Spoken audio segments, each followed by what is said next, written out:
All right, guys, play number 8 here, or excuse me, play number 7 of series number 8.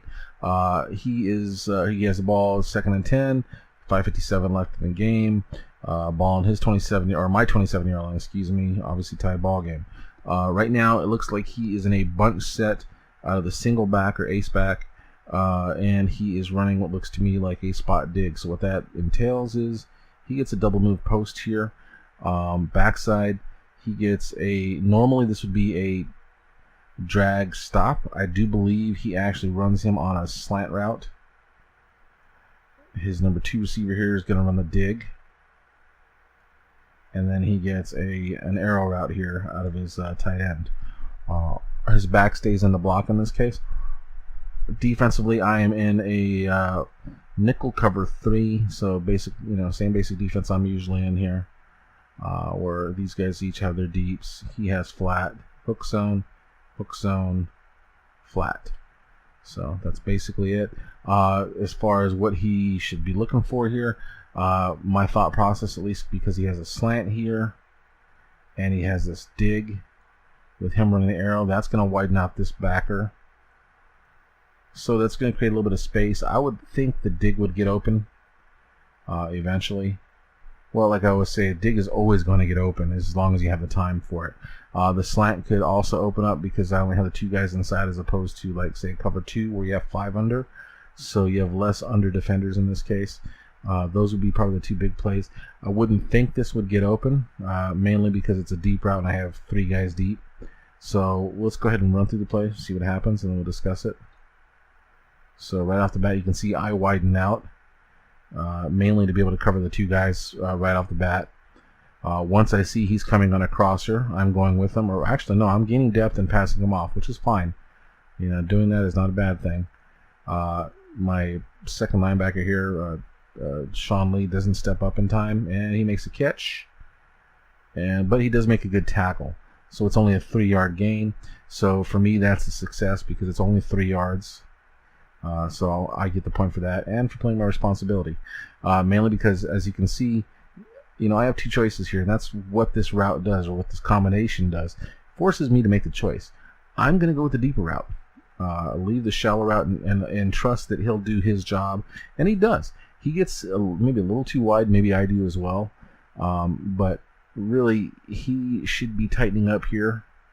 Mainly because he has no threat. Once he sees this receiver is not coming inside to him and the back isn't a threat out of the backfield, he needs to tighten this up and help the inside out because he knows he has receivers here. And now he keeps his head on the swivel. It's a zone, so you're actually, as a linebacker, looking around to see where your threats are coming from. In this case, he would be looking. Hopefully he would see this. And if this was a real game, I would be yelling at him for the cross to let him know he's got somebody coming. So we get the job done here, obviously. So I get 2 points on this play myself, and really this is a nice play for me. I'm happy with this play. I can't really ask for much more in that case.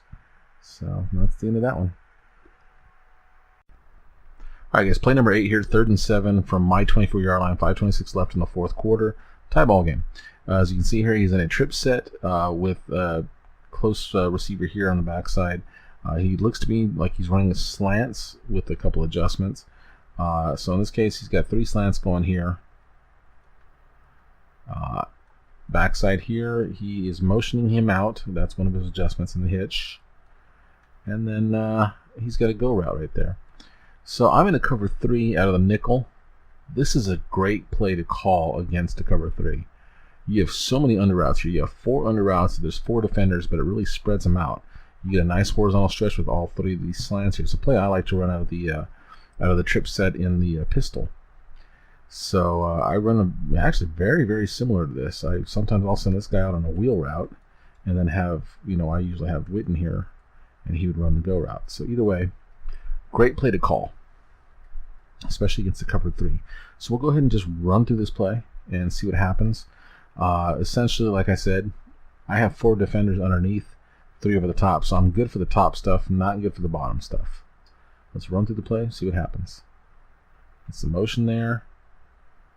Boom. And as you can see, he has that tight end wide open on that. What happens is what had happened was, with the motion, my flat player comes out here and actually keeps flat. He goes here. He's got deep here. Obviously, he's got deep here. He's just patient. He has plenty of time here, guys. No pressure whatsoever. Well, a little bit of pressure, I guess. But he still has plenty of time. He's still getting good, decent enough blocking. And then he makes a throw. Right on time. See, he starts to make his throw as I'm evening up. Or as he's evening up with Sean Lee there. And then he leads him open. Boom. Nice play. Nice catch. So play success goes to 0 for me as far as the grade goes. Play responsibility for me, that's okay. That's good. I gave up a... how many yards did I give up there? I gave up well more than 10, so that's a big play. So you get a negative on that. So it's a 0 for me.